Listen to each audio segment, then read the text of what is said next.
día 21 de diciembre, muy cercanos a la Navidad, y vamos a comenzar la clase, la quinta en este caso, dedicada a Ernst Wagner.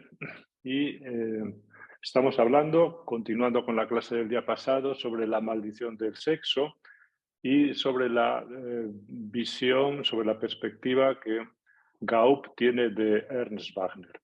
Y vamos a continuar, como sabéis, lo que nos interesa antes de dar una opinión, más aún de hacer una construcción del caso, de dar una interpretación, es conocer bien las fuentes, y hoy vamos a continuar por este camino. Tenemos tres aspectos que tratar a lo largo de la clase. En primer lugar, la pregunta que nos formulábamos el día pasado, que yo os proponía el día pasado, y la recuperaré ahora para darle una continuidad y una unidad a la clase anterior y a esta. Después volvemos a los comentarios sobre la epicrisis que escribió Gaup poco después de morir Wagner, y en este caso los comentarios los va a hacer Juan del Águila, que ya está preparado. Y por último voy a hacer unos comentarios sobre la cuestión, el énfasis que pone Robert Gaup en la sexualidad ingobernable, naturalmente, de Ernst Wagner, y dónde fundamenta Gaup,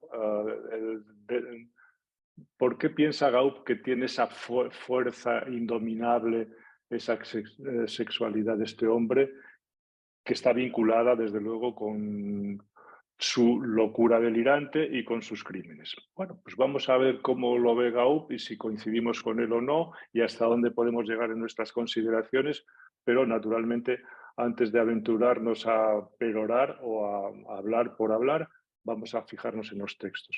Para ello voy a comentar, ya os digo, vamos a tomar principalmente los textos de Robert Gaup, en especial la Epicrisis, que está publicada, escrita y publicada después de la muerte de Wagner.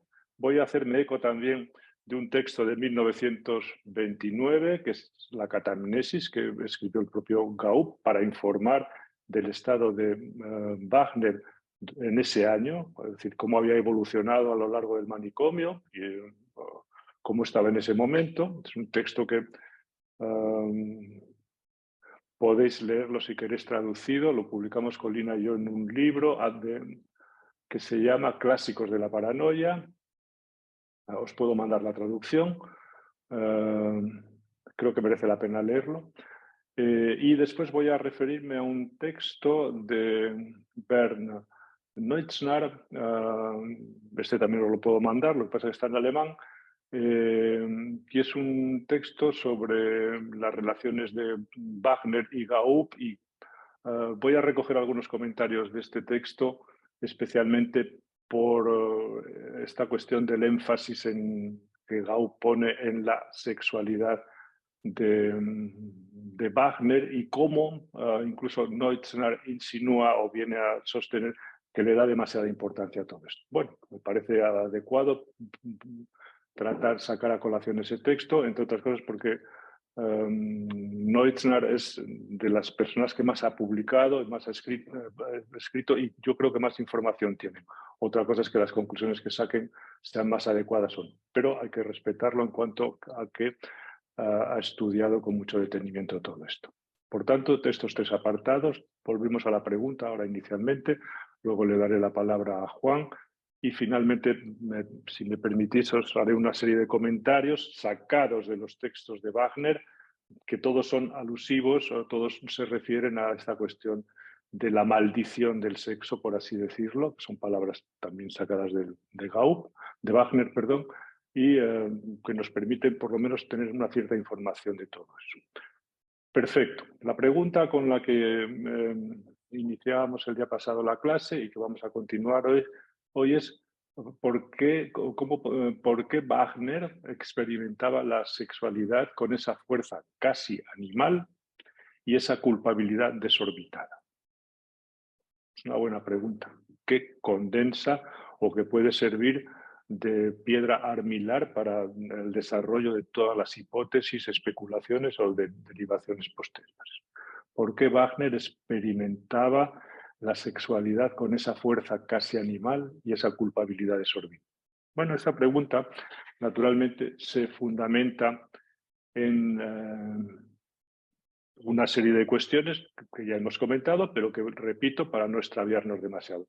Llama la atención, en primer lugar, que la psicosis de Wagner se inicia, o los primeros fenómenos, o mejor dicho, las primeras experiencias psicóticas, no se inician cuando comete los delitos, es decir, cuando entra, digamos, a las cuadras y tiene las primeras relaciones con animales, no, proviene de mucho tiempo atrás. Es decir, hay algunos fenómenos que nosotros conocemos, que aún no le da tanta importancia como le podemos dar ahora a nosotros, pero son fenómenos claramente psicóticos. Algo tuvo que hacer con ellos para que no se desmangaran demasiado, pero ya estaban ahí. Por ejemplo, cuando en un momento determinado este hombre estaba estudiando magisterio en Stuttgart y sus compañeros de habitación, ya lo sabéis, le dejan una nota en uno de los espejos de la casa que pone «Levántate, juerguista». Y él instantáneamente, que ve eso instantáneamente, es decir, rápidamente comprende que es una alusión a él, en primer lugar, eso le alude a él y le alude en concreto al goce sexual.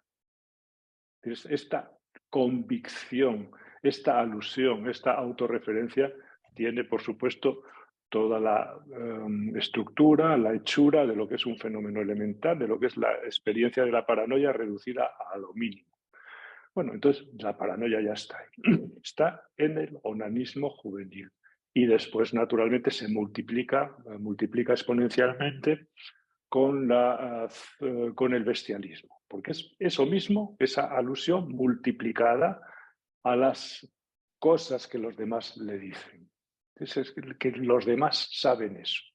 Luego reproduciré una conversación entre Gaup y Wagner, donde aparece esta cuestión del saber, con la que os doy tanto el tostón para situar la experiencia de la psicosis. Bueno, hay que tener en cuenta entonces, esto que sirva de introducción antes de darle la palabra a Juan, tenemos que tener en cuenta al menos tres cuestiones relativas a la relación del sujeto con la sexualidad o con el goce sexual. En primer lugar, cuestiones muy generales, por supuesto, que el surgimiento de la sexualidad en la condición humana, en cualquiera de nosotros, comporta siempre algo que podemos calificar de traumático. No vamos a sacar las cosas de quicio, ¿verdad? Pero algo de traumático quiere decir simplemente que se presenta al sujeto, la experiencia sexual se presenta al sujeto demasiado pronto, es decir, que no está preparado para ello. Por eso es traumático. Es traumático en la medida que alguien no está preparado para algo y le sobreviene, ¿no? Esa vertiente se puede decir así traumática, ¿no? Y en ese sentido hay algo traumático para todos, lo mismo en el lenguaje, hay algo traumático en todo este tipo de nacimiento a el goce sexual, ¿no? Pero, claro, la cuestión aquí, ¿verdad?, es que el exceso, la maldad, lo ingobernable, el dolor inmenso, ¿no? La magnitud de todas estas cosas, ¿no? Para Wagner suponen una justificación del asesinato de los hijos, es decir, que lo lleva a un terreno terrible, ¿no? Bueno, es decir, sí, para todos es más o menos traumático o en algo traumático, pero para este hombre esto cobra una proporción, se puede decir así, desmesurada, completamente loca, ¿no? Voy a leeros las palabras que escribe el propio Wagner y que están recogidas en la Catamnesis, que es el texto, uno de los textos que quiero comentaros hoy. Dice: mi estado anímico ha mejorado considerablemente. Esto está escrito en 1929, el trabajo de Gaup, y recoge esta declaración de Wagner. Mi estado anímico ha mejorado considerablemente. Si estuviera en mis manos, haría revivir a los vecinos de Milhausen, a los que he matado. Pero mis hijos deberían permanecer muertos, ya que me produce un gran dolor pensar cuánto podrían sufrir, aunque solo sea una mínima parte, de lo que he sufrido yo mismo. Y esto está escrito en agosto de 1919 en una carta que le envía a un amigo suyo, a un colega, también maestro, ¿no? Bueno, fijaros entonces qué envergadura toma todo esto, qué envergadura tan desproporcionada, loca, completamente lunática, ¿no? La segunda cuestión, aparte de este factor traumático, ¿no?, es que la pulsión sexual, como cualquier pulsión, naturalmente es ingobernable. Hay algo ahí que se escapa al control, al dominio voluntario, etcétera, etcétera. Y la pulsión, si algo la caracteriza, es que lo que busca siempre es la satisfacción y además la encuentra, ¿no? Claro, el asunto es que, si, aunque la pulsión sea ingobernable, no quiere decir que nos echemos a la calle a pegar tiros a todo Dios o a follarnos a la del kiosco. Que esto es una cosa que, en fin, algo tenemos que hacer con todo eso, ¿no? Y bueno, y desde luego lo que se puede hacer con todo eso son cosas mejores o peores, porque si yo soy un tío, por ejemplo, con una cierta agresividad, ¿no?, y me hago neurocirujano, a lo mejor mi agresividad la desplazo, la deslizo, la derivo hacia hacer un bien a los otros, aunque sea a través de usar mis manos para quitarles un cacho de cerebro, ¿no? Pero bueno, mejor ese empleo que no dedicarme a darle martillazos a alguien en el cerebro, que es distinto. Veis que este tipo de derivadas, ¿verdad?, de la pulsión ingobernable, no es lo mismo que ese camino se tome o qué camino no se tome. Perfecto. Wagner intenta naturalmente apaciguar algo de todo eso de muchas maneras. Quiso matarse, pero era demasiado cobarde, deliró, pero, en fin, el delirio. Pero sobre todo, digamos, no consiguió frenar sujetar de alguna manera todo eso, ni siquiera con lo que fue su gran tarea, que fue la de escribir, ¿no? Sus obras, sus piezas dramáticas, etcétera, etcétera. Su autobiografía. Y él lo dice en una frase muy sencilla que quiero que conozcáis para que asentéis estas reflexiones con datos concretos. Dice: tampoco quiero ocultar que baso gran parte de mi esperanza de vida en el éxito literario. Es decir, que él busca con lo que escribe hacerse un nombre en el firmamento de las letras alemanas y estar no ya solo a la altura de Schiller, sino incluso por encima. Pero bueno, baso mi esperanza de vida en el éxito literario.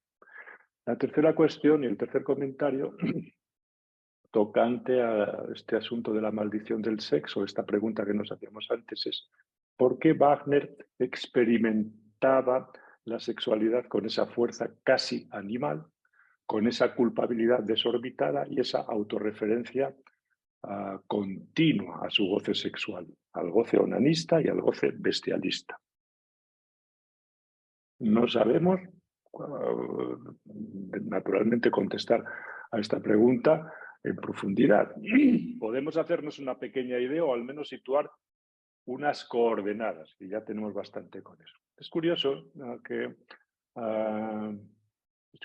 que fijaros que en ningún momento, al menos que yo recuerde ahora y que haya leído, Wagner habla del goce sexual como algo impuro, como una maldición, cuando se refiere a las relaciones con su mujer, Anna Schlechter, o con algunas prostitutas a las que visitó, ¿no?, sino solamente con respecto al goce onanista y al bestialismo. Bueno, otra pregunta que queda ahí. Y con respecto a esto dice: ¿en qué fundamentamos esta pregunta que me acabo de hacer, ¿no? ¿Por qué experimentaba la sexualidad de esa manera tan terriblemente voluptuosa, con esa culpabilidad y esa autorreferencia? Vamos a ver qué dice Wagner al respecto. Y dice lo siguiente: En efecto, todas mis pequeñas y grandes locuras, todos mis fracasos y todos los sufrimientos de mi vida están muy en el fondo relacionados con anormalidades sexuales. Y dice la palabra de nuevo, delitos. Y con el abatimiento que las acompañan a estas anormalidades. Están relacionadas muy en el fondo o incluso muy profundamente con las anormalidades sexuales y con el abatimiento que la acompaña. Es decir, que el goce, este exceso, ¿no?, se acompaña para él de un abatimiento, de un tormento, del autorreproche tormentoso. Y naturalmente, para salir del autorreproche tormentoso, bueno, uno siempre puede poner en la cabeza de los otros lo que uno piensa. Estas son palabras de él, que luego os leeré, ¿no? Es decir, puede pasar de ese autorreproche tormentoso a que es el otro el que dice eso, o el otro el que sabe eso, ¿no? El paso de la melancolía a la paranoia, que él manejaba, digamos, con, digamos, de una manera tan singular, ¿no? Y se desplazaba, digamos, con una celeridad asombrosa entre estos dos polos o posiciones subjetivas, ¿no? Y dice también en otro momento determinado, en otro pasaje, que es muy ciceroniano. Dice lo siguiente, dice, quien conoce algo a los hombres tiene que darme la razón cuando digo que el pesimista es siempre presumido, vanidoso y egocéntrico. Porque en la frase anterior que os acabo de decir, dice, aunque pueda, dice, en efecto, todos mis pequeños y grandes locuras, todos mis fracasos, todos mis éxitos, los éxitos de mi vida están relacionados muy en el fondo con las normalidades sexuales y con el abatimiento que acompaña. Y dice después, aunque pueda resultar paradójico, incluso mi orgullo y mi vanidad se vieron aumentados más que disminuidos. Cuando uno lee esto, dice, ¿pero qué está diciendo este hombre? O sea, que se ve aumentado la vanidad y el orgullo con ese tormento, ese reproche, esa indignidad que él sentía. Y en otro pasaje, completamente distinto, en otro tiempo, hay un comentario de él que aclara esto. Dice, quien conoce a los hombres tiene que darme la razón cuando digo que el pesimista, en este caso él, que se atormenta a sí mismo, es siempre presumido, vanidoso y egocéntrico. Muy ciceroniano. Preguntarle a Colina, que esto lo explicará él muy bien, seguro. Cuando tenga ocasión se lo voy a comentar también. Pero claro, si leéis las Tusculanas de Cicerón, rápidamente veis que hay algunos pasajes que aluden a esta cuestión, o en las cartas sobre todo. Dice, ten cuidado cuando vayas a un funeral, no te hagas notar más de la cuenta y te pongas a llorar o alguna bobada de esas, porque todo el mundo pensará que pensará. No qué triste estás por haber perdido a no sé quién. No, todo el mundo pensará, dice Cicerón, que te quieres más de la cuenta a ti mismo. Aquí tenemos Wagner, dice, vanidoso, egocéntrico y presumido. Bueno, un gran observador de la condición humana, este Wagner. Dice Marie Vindras, que es el libro que os comentaba el día pasado, aquí está una de las traducciones francesas de la obra Van, dice, en este cruce del límite que separa al hombre del animal a través del disfrute sexual, lo ha hecho indigno de vivir a sus propios ojos. Esta frase condensa muy bien. En este cruce, en el cruce del límite que separa al hombre del animal a través del disfrute sexual, eso es lo que lo ha hecho indigno a sus propios ojos. Bueno, con esta frase vamos a dar paso muy pronto a los comentarios de Juan y otra frase más del propio, en este caso, Wagner, dice, me convertí en un animal, no, en un humano animal, en un cerdo. Un paradigma de la obscenidad. Bueno, un cerdo. Esta palabra no sale mucho en el relato de Gaup, pero si leemos las observaciones que hizo Kretschmer cuando conoció a Wagner, deja desligar, dice cosas así, que le hacía, que le dolía mucho a Wagner cuando estaba en el manicomio, las alusiones naturalmente que le hacían los otros enfermos, los enfermeros, etcétera, etcétera, alusiones al goce sexual indigno, ¿no? Una de ellas era la palabra cerdo, aparte de los sonidos de las vacas y otros tipos, pero era la palabra cerdo. Bueno, ahora le voy a dar la palabra a Juan del Águila, que es residente de psiquiatría del Hospital de Albacete, para que nos haga sus comentarios sobre el texto de la epicrisis, y después recuperaré la palabra para haceros unos comentarios finales. Juan, ¿estás por ahí? Sí, buenos días, estoy aquí. Muy bien. Pues nada, Bueno, preséntate si quieres, Juan del Águila, residente de psiquiatría del Hospital el cuarto año de del Albacete. Hospital de Albacete. Eso es. Bueno, voy con la segunda parte del texto que comentó la semana pasada mi compañera Martina. Enfermedad y muerte del maestro titular Wagner, asesino en serie paranoico, una epicrisis. Publicado poco después de la muerte de Wagner, sobre 1938, por Robert Gau. No es raro encontrar irregularidades sexuales en los antecedentes de los paranoicos. Wagner aprobó sin problemas y fue empleado como profesor auxiliar en diferentes localidades entre 1895 y 1901, cuando fue contratado en Mulhausen como profesor titular. Duros autorreproches y pensamientos hipocondríacos tormentosos acompañaron al joven onanista en aquel entonces. Pudo ocultar sus miedos y su desprecio por las personas. Se preocupó en mostrar una imagen digna y sus compañeros lo vieron como docente y decente cordial. Su fuerte amor propio y la conciencia de poseer un don para la escritura le hicieron orgulloso y autosuficiente, aunque siempre quedó en él una gran sensibilidad e inseguridad interior. Con una predilección por un alemán lo más puro posible, proveniente de una población con un fuerte dialecto y con intención de diferenciarse de la masa, daba la impresión de excéntrico. Ya posteriormente, en una entrevista con Gau, le dice al respecto del dialecto suavo que prefiere no hablar la lengua de los campesinos. Tenía una elevada opinión de sus poemas, objetivamente poco originales, que trató de publicar sin éxito en 1900. Interesado por la política de la época, primero se adhirió a posturas izquierdistas y luego nacional-liberales, al considerar que estos se preocupaban más por la patria. Ateo desde muy joven, lo guardaba para sí, excepto cuando se encontraba ebrio. A finales de verano de 1901, en el trayecto de la taberna después del consumo de alcohol, comenzó a practicar zoofilia en Mulhausen. Desde entonces se atormentaba con su instinto sexual, sus debilidades y se consumía en su ambición literaria. Su entorno no llegó a sospechar nunca nada. Wagner consideraba que había deshonrado a toda la humanidad. Comenzó un calvario personal a causa del miedo, la vergüenza y la culpabilidad. La paranoia se inició así de manera agudo-reactiva. Creía observar que los varones de Mulhausen se habrían enterado de alguna manera de su desliz. Desliz, por otra parte, del cual no se tuvo ningún indicio hasta que lo diera a conocer en 1903, cuando cometió los asesinatos. Estas personas, según su convencimiento, experimentaban una alegría maliciosa por sus faltas inmorales.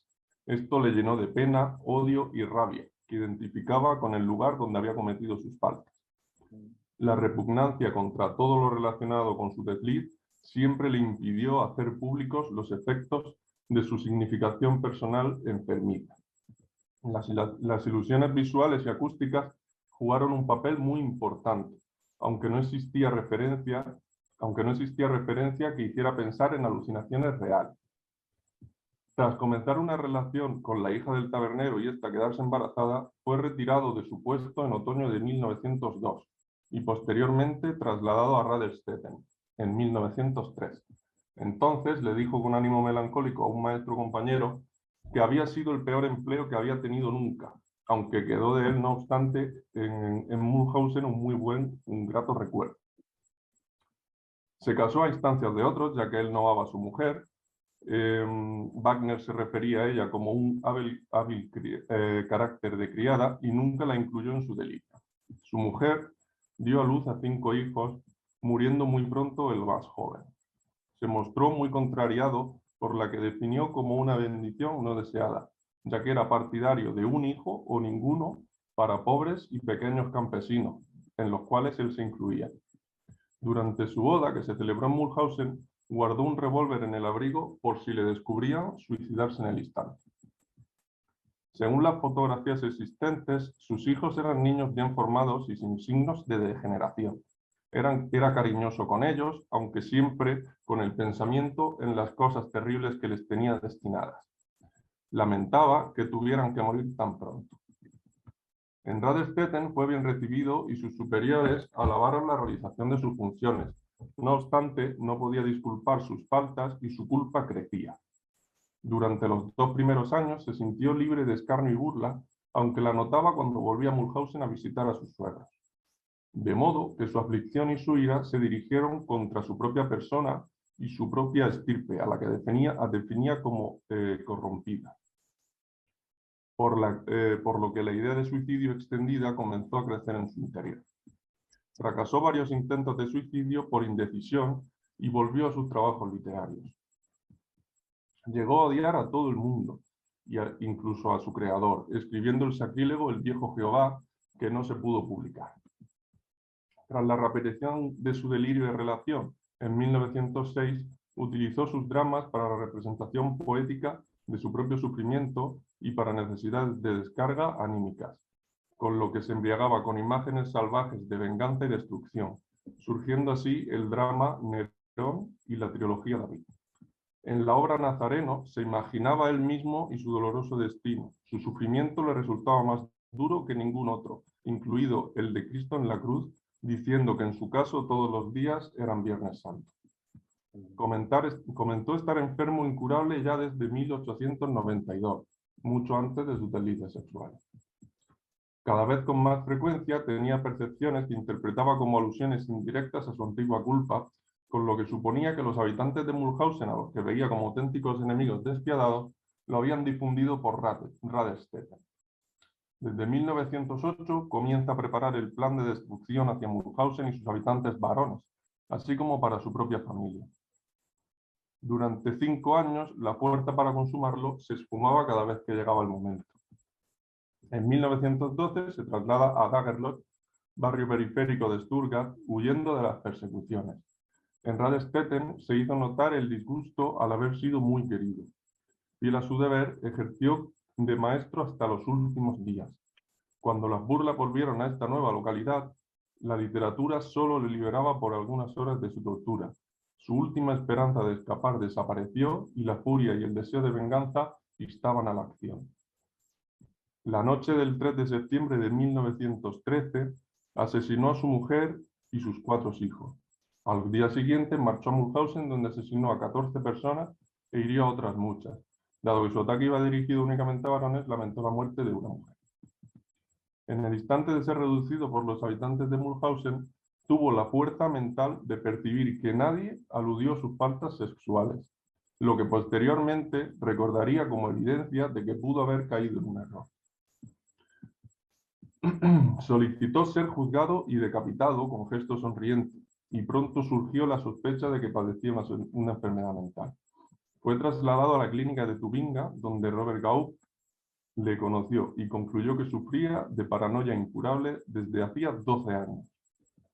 Por lo que a principios de febrero de 1914 fue trasladado a la clínica mental de Wienerthal, donde estuvo custodiado en una celda individual hasta su muerte en 1938. En una primera etapa se aferró a su delirio, de lo contrario no hubiera sido posible soportar la vida de por aquel entonces. Odió inmensamente a Gaupp y solicitó la revisión de su informe. Durante 6 años el delirio se debilitaba en un ambiente tranquilo y se intensificaba ante un entorno desfavorable. Esto es, por ejemplo, cuando los enfermos mentales imitaban ruidos de animales que le hacía pensar a él que se burlaban de él, ¿no? Que hacían referencia a esa falta. Con el paso de los años, su actitud luchadora y la sed de venganza contra los habitantes de Mulhausen fue remitiendo, y dirigió su despierto espíritu hacia su labor literaria, intensificando su congénito y acentuado amor propio. El delirio de burla y persecución remitió temporalmente, aunque nunca se arrepintió del todo de los crímenes. Poco antes de su muerte incluso le dijo a su médico que pensaba que todo el delirio de aquella época, o sea, que el pensamiento de aquella época era un delirio. Escribió el Drama Delirio, al que consideró su mejor trabajo, en el que describe la evolución del delirio paranoico en el rey Luis II de Baviera, esbozando en este drama una descripción de locura que envidiaría cualquier manual. El rechazo de este drama por parte de un teatro de Stuttgart en 1921 le ofendió mucho. Y poco después, cuando se enteró de que en ese mismo teatro el drama Schweiger, del escritor Werfel, que versaba sobre un enfermo mental, Wagner lo señaló como su plagiador. No admitía que al tratar de enfermos mentales pudieran tener ciertas similitudes. Esto solo podía haber sido robado. Solicitó una investigación que el juzgado aceptó, quedando finalmente esta en nada. Comienza así la segunda etapa de su delirio paranoico, el cual dominó hasta su muerte. Wagner, un hombre de agudo ingenio, mostró una extraña falta de juicio en su discernimiento referido al robo intelectual por parte de este dramaturgo judío. Siguió atando cabos y concluyó que Werfel había sobornado a su abogado, también judío, entregándole las actas junto con su diario en secreto. A partir de entonces desarrolló un odio apasionado contra todo el judaísmo, por lo cual, cuando los médicos no estaban de acuerdo con él, les tachaba de judíos o de esclavos judíos, y se alegraba de las políticas de higiene racial del Tercer Reich. Wagner recopiló el trabajo de años de Werfel para consolidar su afirmación de que este era un plagiador. Su plagiador. Afirmó en su escrito Werfel el plagiador que el plagio se remontaba ya desde 1903, incluso antes de cometer sus actos delictivos, hasta 1923, y que Werfel se estaba enriqueciendo y haciendo famoso a su costa. Luchó por su reconocimiento como escritor alemán enérgicamente, hasta que después de 1935 se convirtió en una persona mucho más débil por su enfermedad. Pedía a Gaúd, al que ya no mostraba la hostilidad de otros tiempos, que le apoyase para probar el plagio. Con la lucha de su prestigio literario encontraba contenido vital y la posibilidad espiritual de olvidar sus actos criminales o de al menos reprimirlos. Finalmente, la obstinación en su delirio poético le fue más necesaria para vivir que el delirio de persecución provocado por los habitantes de Mulhouse. El cruel asesino en serie no era originariamente una persona violenta. Fue un muchacho piadoso, un maestro indulgente, un buen padre, envió parte de su pensión a su hermano, un viejo amigo y compañero de profesión le dijo a Gaúd que los habitantes de Radelstetten no hubieran podido tener mayor confianza en Wagner. Y otro maestro titular opinó que entre sus compañeros habría calificado a Wagner, sin dudar, como el más agradable y bondadoso. En la clínica de Wienerthal se le tenía mucho aprecio y cariño. El enfermero que más estuvo en contacto con él dijo después de su muerte que Wagner fue una buena persona. Wagner sufría de paranoia, en alemán Verrückkeit. Llevaba una fuerte tara hereditaria, desenfrenado instinto sexual como la madre, su carácter era una mezcla angustioso-sensitiva y su afectividad expansiva, componentes que se encontraban en sus padres y en uno de sus hermanos, intelectualmente muy dotado, demasiado sensible y rencoroso y con un fanático amor a la verdad. Es de agradecer a Kresmer su delirio de relación y con esto el conocimiento más exacto de estas asociaciones mentales. Gaúd no pasa por alto las divergencias que existen con la muy discutida definición de paranoia de Kraepelin, como el carácter agudo reactivo ante la gravedad de la propia culpa del primer delirio de significación de Wagner frente a la evolución crónica kraepeliniana. Por otro lado, el total mantenimiento de la claridad en el pensar, querer y actuar que el concepto de paranoia de Kraepelin exige estaba presente. Nunca llegó a ser un poco claro o desordenado y no se observó ningún rasgo de deterioro en Wagner hasta que murió a los 64 años de edad. Bleuler, por otro lado, pensaba que era una forma leve de esquizofrenia paranoide. Y Hoffmann destacó el componente genético con la esquizofrenia, ya que dos parientes de Wagner por línea materna eran esquizofrénicos. Nadie estaba más convencido que Wagner de que la paranoia se desarrollaba en el terreno de la degeneración hereditaria grave. Bueno, y con eso un poco termino el resumen del denso texto de esa segunda parte. Muy bien. ¿Qué te ha parecido, Juan? ¿Qué comentario te merece? Pues la verdad que muy interesante, ¿no? Porque se da cuenta uno del gran estudio que hacían los autores de aquella época de los casos, cómo le buscaban el sentido, cómo querían entenderlo mejor, cómo entendían la historia de la enfermedad o del proceso de los pacientes. Y luego cómo, en este caso, Gauss pues salió un poco de lo que en aquella época con la paranoia krepeliniana o la esquizofrenia de Bleuler se escapó y él mantuvo o tenía la opinión de que realmente él era un paranoico y que la paranoia de Kraepelin realmente era una definición demasiado estricta y que por eso al final se escapaban muchos paranoicos, ¿no? Y luego, pues, la verdad que es o sea, con este texto te das cuenta de la profundidad que tiene el caso y sin embargo, por ponerle una pega a Gauss, es verdad que a la hora de, por ejemplo, explorar los antecedentes familiares de Wagner o de entender la vida de Wagner antes del desarrollo de su enfermedad, pues no va más allá de cómo fue la crianza o cómo fue la relación con sus padres o cómo fue la relación con los hermanos, sino que simplemente, pues bueno, tenían caracteres parecidos, ¿no? Y ya parece que con eso, pues ya se atañe todo, se achaca todo a la parte más genética, ¿no? Sin embargo, la otra parte sí que es verdad que no hace un estudio realmente minucioso, ¿no? Como sí hace de otras cosas. Sí, sí, estoy de acuerdo con las dos cuestiones principales que dices.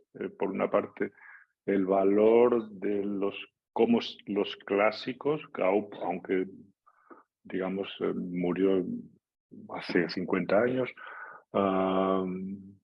se puede considerar un clásico, entra a formar parte de estos autores que estudiaban con todo lujo de detalles, ¿verdad? Ahí todavía tenemos a Binswanger, que escribía historiales clínicos amplísimos, etcétera. Hay que aprender algo de todas estas psicopatólogos, ¿verdad? Y aunque hace ya muchos años que han muerto, ¿verdad? Tenemos que recuperar un poco ese espíritu de curiosidad, por una parte, y también de darle una forma desde el punto de vista literario a lo que escribimos, que sea atractiva y que sea además muy descriptiva, porque todo eso se ha perdido. O sea, cada vez se pierde más, no solamente porque la gente ahora no sepa escribir, sin poner 40 errores sintácticos, sin cometer 40 errores sintácticos, ¿no? Es que el que es capaz de escribir es que lo ha entendido. El que es capaz de describirlo es que tiene ese punto de vista, esa perspectiva, ¿no? Y el que no es capaz de escribirlo es que no sabe por dónde anda. Bueno, eso por una parte, ¿no? La grandeza de los grandes pensadores de la psicopatología. Y por otra parte, es verdad que la mirada de este hombre, muy poco amigo, se puede decir así, del psicoanálisis, menos aún poco amigo de todas las corrientes estas, peca un poco de dejar en la sombra lo que a otras personas le hubiera importado también mucho, ¿no? No solo la cuestión del carácter, que es lo que se liga, se puede decir así, a los ancestros, pero a través, no se sabe muy bien si de cuestiones genéticas o de rasgos que se copian, porque ahí tampoco entra mucho, pero deja en la sombra los aspectos más importantes de lo que sería la historia de la enfermedad del sujeto, la historia de ese hombre, la historia de la vida de ese hombre, ¿no? Incluso antes de nacer. Bueno, esto, ¿verdad? No es la parte más luminosa y más brillante de Gauss. Bueno, perfecto. Muchas gracias, Juan. Voy a haceros unos comentarios para, como decía antes, antes de pasar a la supervisión del caso, que trae Martina en esta ocasión. Voy a haceros unos comentarios para volver a centrar la cuestión en esta maldición del sexo, que está muy enfatizada por la perspectiva que tiene Gaup sobre Wagner, ¿no? Voy a comenzar con un párrafo del texto que os comentaba antes de Bernd Neutzner, que se llama algo así, ahora no sé si se lo mandé a Martina, lo tiene por ahí, no lo tengo aquí. Se llama 25 años, una relación entre Wagner y Gaup de 25 años, y hace un estudio sobre estos 25 años de relación entre los dos. Este hombre, este autor, Neutzner, destaca principalmente este texto es sí, sobre los 25 años de la relación, en una relación de una catarnesis, también lo usa ese término, ¿no? De los 25 años entre el maestro titular Wagner y el profesor Robert Gaup. Vale, perfecto. Vamos ahora me has dejado sin poder ver yo lo que tenía escrito. Ahora. Gracias, Martina. Bueno, hay ¿dónde explora Robert Gaup la relación de esa maldición del sexo? Por una parte, Wagner se refiere, hay como dos tiempos se puede decir, en el relato que Wagner va haciendo de todo esto. Inicialmente dice, yo provengo de una familia de degenerados porque mi padre ha sido un degenerado.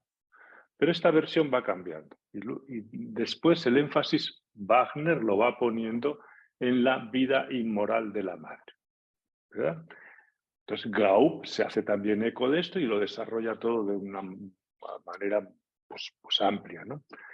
Entonces, como os digo, Wagner culpaba al principio de la degeneración al padre y luego posteriormente a la madre. En una carta de 1921, fijaros que bien lo dice en este caso Ernst Wagner a una hermana que quedaba viva, de las me parece que quedaban 3 vivos, un hermano y 2 hermanas, y que vivía en Berlín, y en la historia clínica se puede leer lo que os digo ahora. Dice así, querida hermana, los dos somos bastante bobos o bobalanes, ¿no? ¿Por qué no nos escribimos? Estoy convencido, dice, de que has pensado en mí tantas veces como yo he pensado en ti y que nos deseamos lo mejor. Así que empezaré como la parte culpable. Empezaré con la parte culpable. Me doy cuenta, dice, de lo siguiente. Los dos estamos enfermos. Tú también.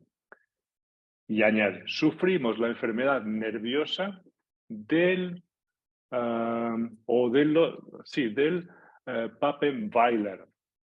Ahora os diré qué es esto. Del Pappenweiler. Cuando hoy pienso en muchas cosas, llego a la conclusión de que las cosas no iban del todo bien con mi madre, con nuestra madre. En el pasado, solo culpaba al padre de nuestra miseria. En el pasado culpaba al padre, pero ahora me doy cuenta, dice, de que las cosas no iban del todo bien con la madre. Y en la frase anterior dice, me doy cuenta, los dos estamos enfermos, tú también, sufrimos de la enfermedad nerviosa del Pappenweiler. Pappenweiler es el pueblo de nacimiento de la madre de Wagner. ¿Veis aquí en esta carta que escribe en 1921 como la atribución de la degeneración ya no es al padre, que era un borrachín y se murió cuando Wagner tenía apenas, iba a cumplir 2 años, pero ahora se ha desplazado todo hacia la madre. Y Gaup se hace eco de esto y le pone la lupa y lo desarrolla muchísimo, ¿no? Neutzner destaca en ese sentido algunos errores, que me parece que son muy pocos relevantes, de Robert Gaup cuando pone en relación la sexualidad de Wagner con la de la madre, la hipertrofia sexual de la madre y la de Wagner.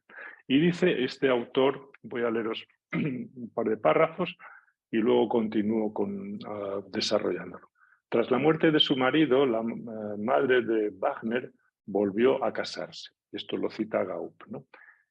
Y escribe Gaup al respecto. Parece haber sido una mujer frívola que mantuvo relaciones sexuales con otras personas muy poco después de la muerte de su marido. Y en febrero de 1879, es decir, ya 5 meses después de la muerte de su marido, se casó con el agricultor B, aunque en ese momento estaba embarazada de un empleado ferroviario casado, un tal P. Bueno, o sea, fijaros, esto es lo que dice Gaup, ¿no? También parece haber mantenido relaciones sexuales con otro hombre, el casero T, en esa época. El propio T lo admitió así durante los meses de noviembre y diciembre, cuando fue interrogado naturalmente por todas las cuestiones del juzgado, ¿no? Y dice después Neutzner, estas ya son palabras suyas, dice, aquí nos encontramos con el primer error de Gaup, pues adelanta 2 años, hasta 1877, el matrimonio de la madre de Wagner y sus múltiples relaciones sexuales extramatrimoniales, con lo que hace que su, entre comillas, anormal excitabilidad sexual, son palabras de Gaup estas, anormal excitabilidad sexual, parezca mayor de lo que tal vez fue. Este error, continúa Neutzner, este error no es insignificante, ya que Gaup cree que la propia excitabilidad sexual de Wagner proviene de su madre y en ella basa su juicio diagnóstico y etiopatogénico sobre Wagner. Bueno, me parece que Neutzner, que es un hombre que ha estudiado mucho a Gaup, en este caso saca las cosas un poco de quicio, porque que se adelante 2 años, que se retrase 2 años, si la madre era, como dice Gaup, anormal, tenía una anormal excitabilidad sexual, me parece que Gaup adelante 2 años estos hechos del matrimonio, todo esto no tiene gran cosa que ver o no importa tanto, sino que Gaup está dando cuenta, se puede decir así, de algo, de esa fogosidad o incontrolable que hay que ponerse en situación y ver, bueno, que este chico, que era un chavalín, ¿no? Que estaba allí, que su padre había muerto, que estaba al cuidado naturalmente de la madre, el pequeño, ¿no? El chavalín de la viuda, como le llamamos. Uh, esto ya es imaginar, pero no lo vamos a hacer porque no nos dedicamos a escribir novelas, pero bueno, él convivió con esta mujer, ¿verdad? Que malvivía con una tienda, un tenducho, ¿no? Y que, según insinúa Gaup, ejercía de vez en cuando la prostitución. Bueno, lo que pudo pasar allí no lo sabemos. ¿Cómo se puede decir así? Llega esa hiperestesia o esa excitabilidad sexual desbordada de la madre al hijo. Bueno, no lo sabemos, pero sí que puede tener alguna relación con esta maldad del sexo, esta excitabilidad incurable que él pudo tener después. No digo que esto sea una cuestión genética, que provenga, que se transmita a través de un material que son los genes. No, no, las cosas no se transmiten solo por los genes. Incluso hay cosas que tienen mucha más fortaleza porque se transmiten por identificaciones o por marcas de goce, ¿no? Que esos son verdaderamente a veces para toda la vida. O sea que hay algo ahí probablemente que no podemos detallar más. Vamos a ver si con otras menciones que hay en los textos podemos precisar algo. Pero ya vemos ahí algo, se puede decir así, de esa madre se traslada a este hijo. Lo dejamos como supuesto y vamos a ver si podemos aclarar un poquito más todo este asunto.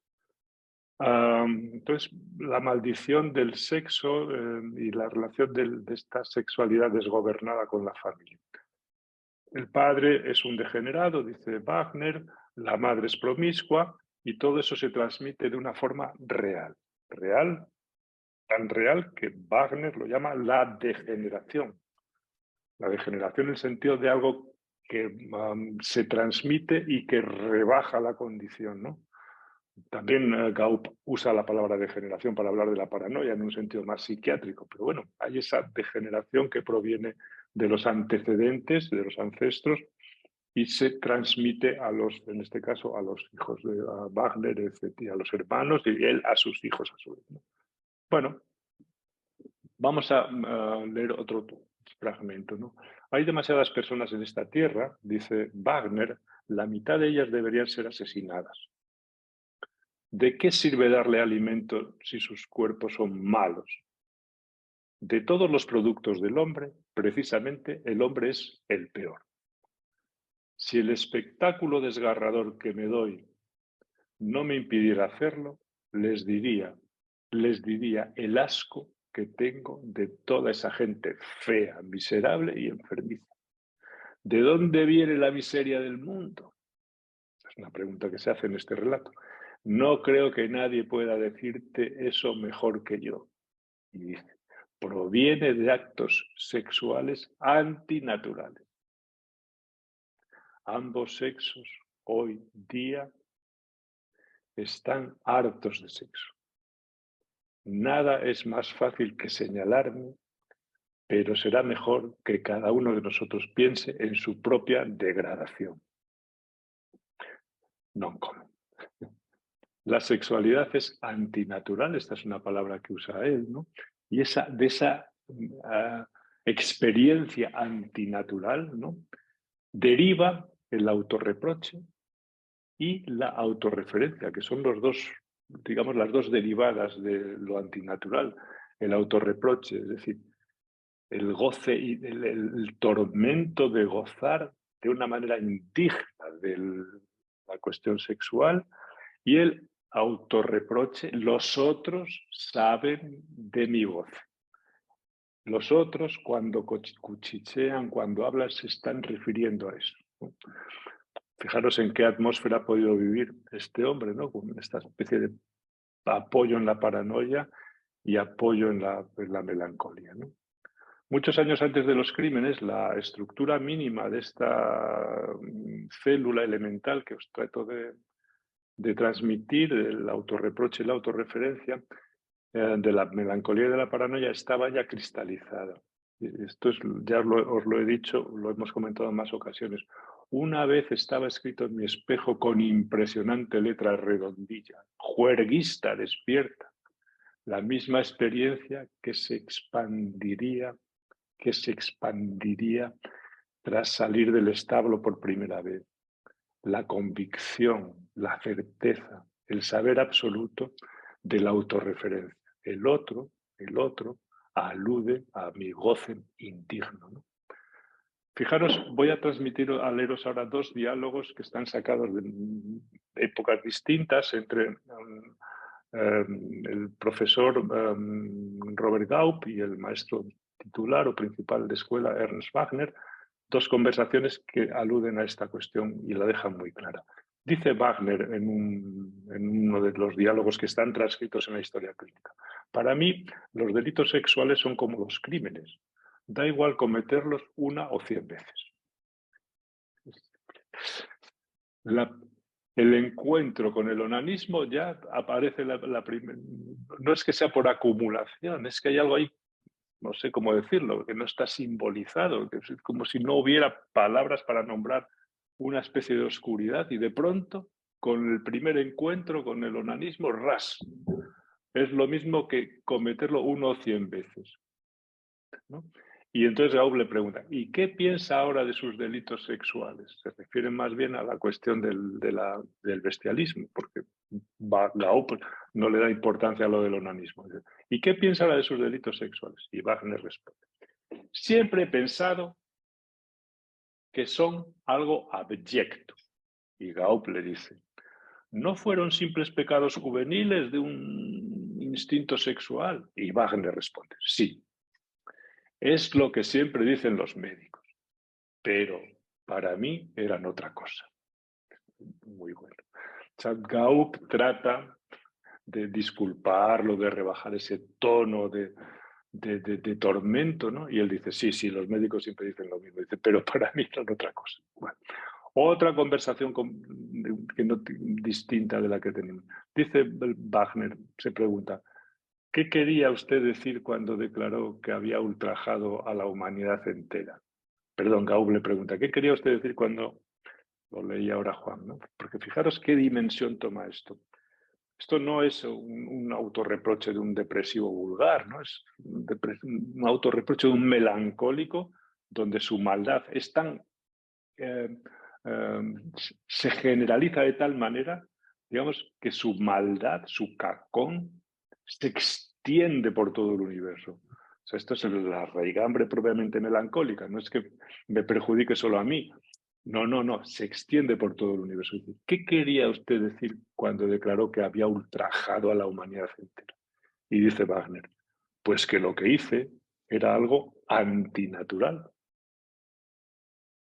Y entonces dice, cuando uno comete pecados, viene a decir, le dice Gaup, bueno, cuando uno comete pecados en su juventud y luego cumple fielmente con sus obligaciones en la vida y no vuelve a cargarse con ninguna culpa, ¿no ha expiado acaso esos pecados? Y entonces Wagner le responde, eso no será olvidado.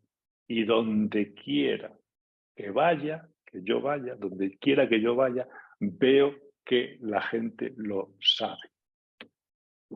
Bueno, aquí tenemos entonces esta dimensión oceánica que implica la psicosis, donde la proporción, se puede decir así, de la maldad es de tal magnitud que no tiene fronteras ni murallas. Bueno, esas alusiones nunca desaparecieron, ¿verdad?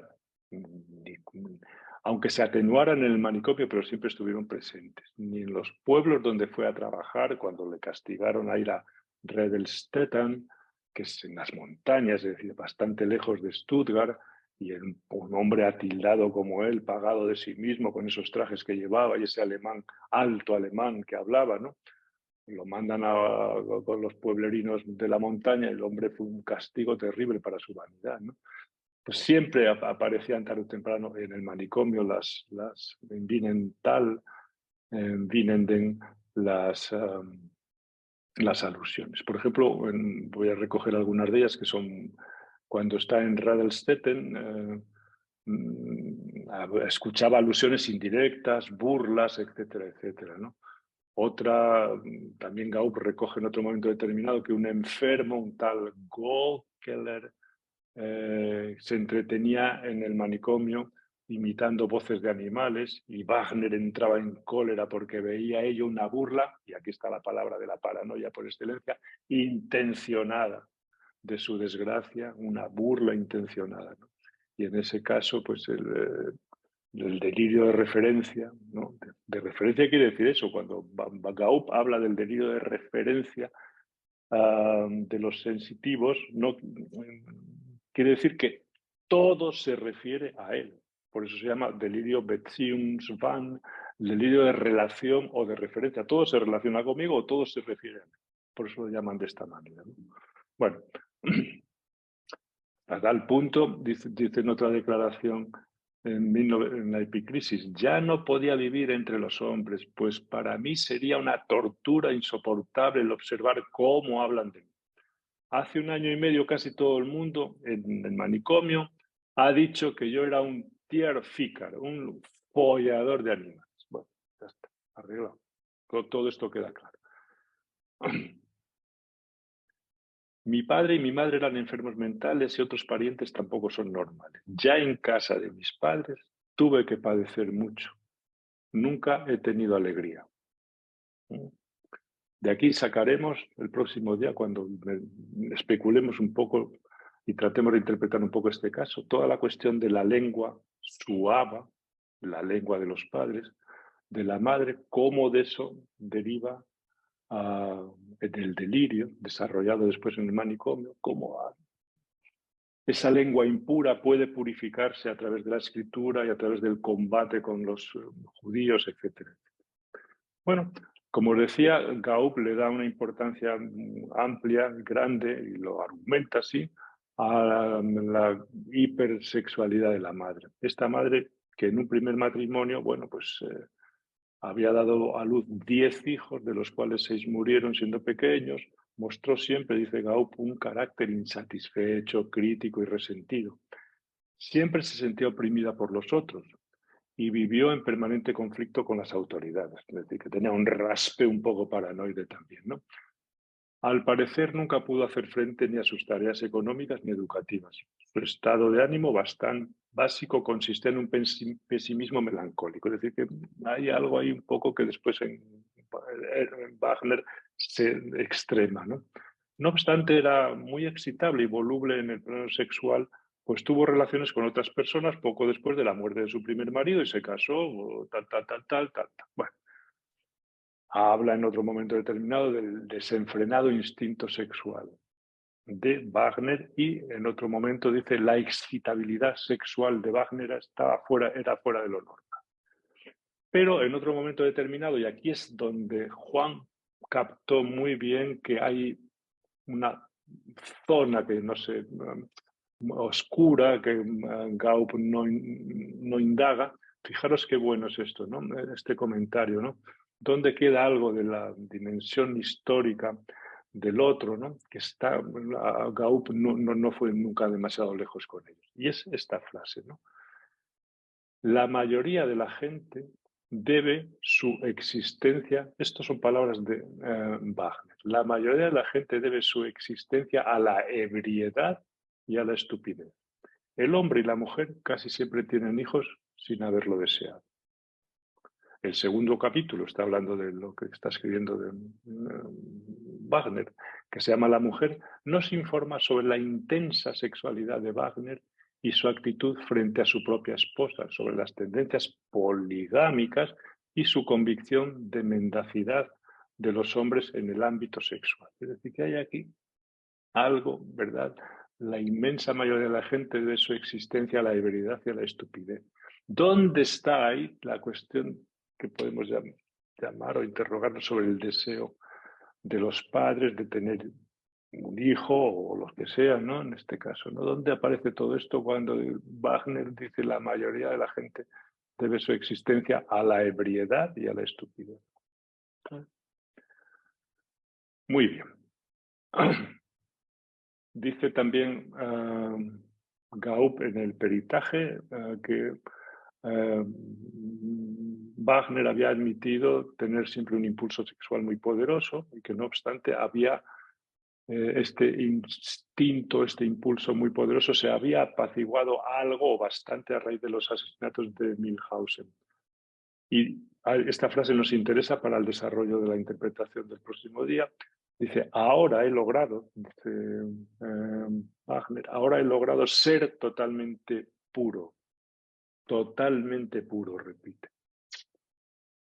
Entonces, quizás a la hora de darle un sentido, de interpretar o entender un poquito todo esto, tenemos que ver que esta basculación que hay entre lo impuro y lo puro, ¿no? Cómo este hombre, dentro de la impureza está toda la cosa de la degeneración, todo el delirio este de provenir de una estirpe de degenerados, y la pureza tiene que ver con las soluciones que él intenta dar a esa impureza constitucional, es decir, familiar, ¿no? Los crímenes, es decir, el asesinato de los hijos, todo este tipo de cosas. La atmósfera de alusiones completas a su gozo impuro, etcétera, etcétera. Y a partir de aquí es cuando se puede entender un poco por qué le sentó bien los últimos años la misión antijudaica, de lucha contra los judíos y contra el estropicio que estaban haciendo de la pureza alemana y de la pureza de la lengua alemana. Entonces ahí se ve el desplazamiento ese donde se pasa de lo impuro a lo puro. Ahora he logrado ser totalmente puro, totalmente puro.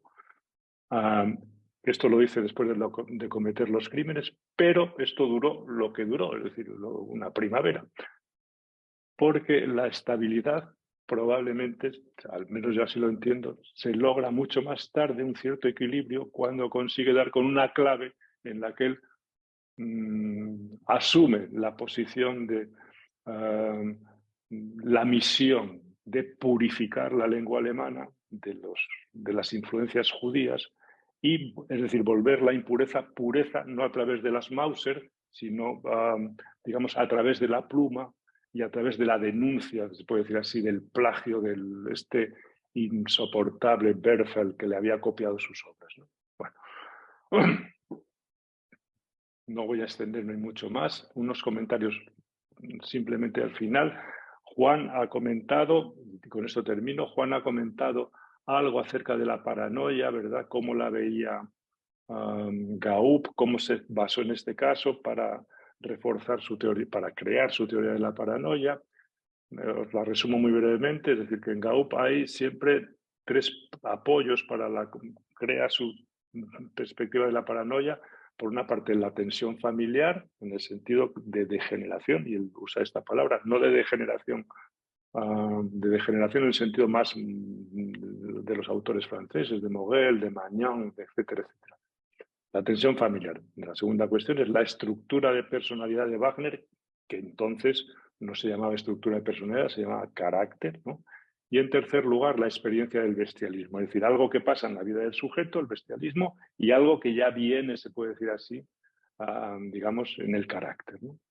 Principalmente. Bueno, pues lo diagnostica de paranoia, todo este tipo de cosas, da una definición, cada poco da una definición de paranoia para decir que la paranoia existe, que es una enfermedad que está ahí, que nos enseña desde el punto de vista científico la evolución de la paranoia, tal. Pero todas estas cosas están muy bien. Y ahora voy a despedir esta perorata que os estoy dando con lo que el propio Wagner dice de la paranoia, o dice de sí mismo. Y esto sí que es una definición gloriosa, mucho mejor que la que da Gaup. Voy a leeroslo. Dice, para usted será una gran... Esto se lo escribe en la Catamnesis, es decir, en el artículo de 1929. Para usted será una gran satisfacción saber que actualmente me considero en lo esencial cercano a su tesis, le dice Wagner a Gaup. Reconozco que mis delitos se deben a una profunda enfermedad mental que podría ser denominada delirio de persecución. Hoy puedo afirmar que no he sido perseguido ni en Milhausen ni en ningún otro sitio.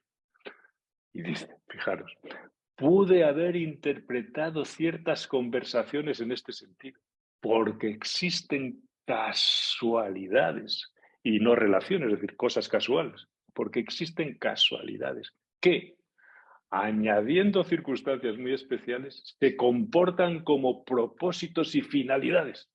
Es decir, que existen casualidades, pero si uno tiene la cabeza un poco nublada, rápidamente ve ahí intenciones y finalidades. Nunca debería haberlas interpretado así, de un modo absoluto e ineludible, es decir, con esa convicción rotunda, por decirlo con otras palabras. Pero hay cosas que te llenan la cabeza y que te gusta trasladarla a la cabeza de los demás. Ya no dudo de que siempre ha estado latente en mí una tendencia hacia el delirio de referencia, Beziehungswahn. Y también digo, aspecto que no ha mencionado nadie. Fijaros qué interesante. Y esto no lo ha mencionado. Que he tenido mucho miedo en mi vida, sobre todo miedo relacionado con la honra. Esto sí que es una buena definición de lo que le pasa a este hombre desde el punto de vista clínico. 3 cosas, y con esto lo dejamos. No hay casualidades, solo causalidades. Es decir, ¿cuál es el único criterio diagnóstico? Podría poner el DSM-5. Criterio para el diagnóstico de paranoia. A ver, solo uno. Cuando el paciente dice o piensa, no hay casualidades, solo causalidades. Es que pasa un coche rojo. Eso no es casual, es causal. Está ahí para joderme a mí. No. Usted no lo entiende, pero no hay casualidades. Este es el diagnóstico por excelencia de la paranoia. No hay casualidades, solo causalidades. Después, otra cosa muy paranoica de la que habla Wagner aquí. Gusta poner en la cabeza de los otros lo que uno tiene, ¿no? Eso es la proyección, ¿no? Uno pone en la cabeza de los otros. El problema es que pone en la cabeza de los otros, y si es una proyección psicótica, es decir, una forclusión, el problema es que pone en la cabeza de los otros, pero cuando los otros le miran a uno o le aluden a uno, uno no se da cuenta que eso es mío, no que es de ellos. ¿Por qué? Porque la defensa psicótica es muy radical. Yo pongo en la cabeza, piensa el ladrón que todos son de mi condición. Y yo digo, hostia, ese tío es muy cabrón. Y te dice el de al lado, no, el cabrón eres tú, pero tú ves a todos cabrones. Ah, vale, entiendo. Pero claro, al paranoico no le dices, lo que te están diciendo, a lo que están aludiendo, en realidad es tuyo. Y lo pones tú. Dice, no jodas. Dice, No hay casualidades, hay causalidades. Vale, vale. Así que, fijaros qué bien lo explica este hombre. Y después, por último, dice, la locura es miedo. He tenido mucho miedo en mi vida. Eso es la locura. Para todo la locura siempre el miedo está, el terror está presente. Pero tiene este matiz, ¿no? La melancolía es miedo a la honra. Sobre todo miedo relacionado con la honra. Ahí estamos ya en el terreno de la melancolía, que es, a ojos de alguno, una enfermedad religiosa. Religiosa quiere decir que es un delirio moral, como decía por ahí. Bueno, no vamos a gastar más tiempo ya por hoy, nos vamos a ir de vacaciones y le vamos a dar, eso sí, la palabra. Podéis preguntar las cosas que seguro que no han quedado suficientemente claras hoy, otro día, porque hoy vamos a despedirnos de esta clase con la presentación de un caso. Ahora ya cortamos la grabación con un caso que presenta Martina Samartano y la despedimos también porque ella se va ya a su país y aprovechamos para escuchar, discutir un poquito este caso antes de ir a comer.